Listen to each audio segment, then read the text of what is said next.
Number 3 is if you're probably having like, I'm not as experienced as other coaches. So what can you do? Well, let's assume you are at the very first level of esports coaching. An amateur league, maybe, you've been coaching a couple of months or maybe a year, but this is the same as if you're further ahead, right? Because even though you have 10 years of experience, there is always another coach that has more experience at a higher level than you or has done greater things probably than you, right? So what can you do? Well, let's assume you are at the very first level of esports coaching. An amateur league, maybe, you've been coaching a couple of months or maybe a year, but this is the same as if you're further ahead, right? Because even though you have 10 years of experience, there is always another coach that has more experience at a higher level than you or has done greater things probably than you, right? So it doesn't matter where you are, you can compare this to. So the first is, no matter what your experience is, and yes, you have good things that you can contribute, but you can always bring in your energy, your presence. If you show that you care for your players, they feel and know that you care and that you take coaching seriously, right? So it's not only like showing up and talking about the gameplay and doing some analysis, being very low energy and presence, right? And it's all about the game knowledge. No, you can talk energetic. You can be a leadership and presence. So when you walk into the room or jump into the call, you can make contact with everyone, showing that you care.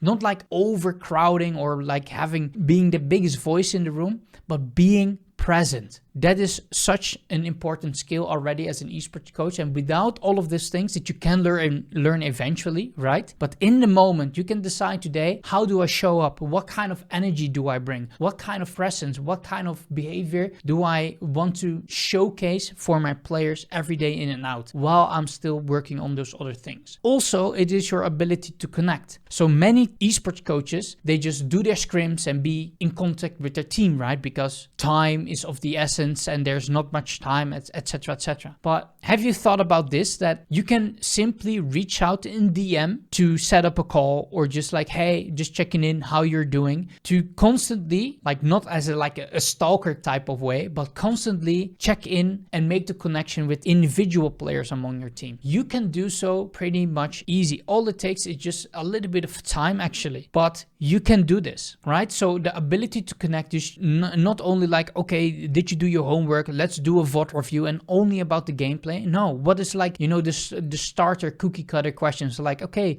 what are you doing outside of gaming or esports that you like? Do you go to the gym? What kind of movies do you watch? What kind of genre? What kind of other games do you play? Why do you play those games? Who are you in terms of like personality? What motivates you? What gets you going? What is your favorite food? Like, what is your background? What does the culture have to do with the way you are currently? You can have so many different and more shallow towards so many deeper conversations. And then you might be thinking like, okay, Donnie, but why do I want to invest in all of this? Right? Well, the thing is, the more you know your players, the better you can coach them. And sometimes, you all know about like the mental aspects, the psychology and, having trust and respect for your coach and the environment. The more you know your players and the more they get to know you, the more trust and respect there usually comes from. So it's a very, very important investment that you can make. So instead of being interested in players, basically for the benefit of like the game or the esports or the results, be truly invested and focus on the ability to connect.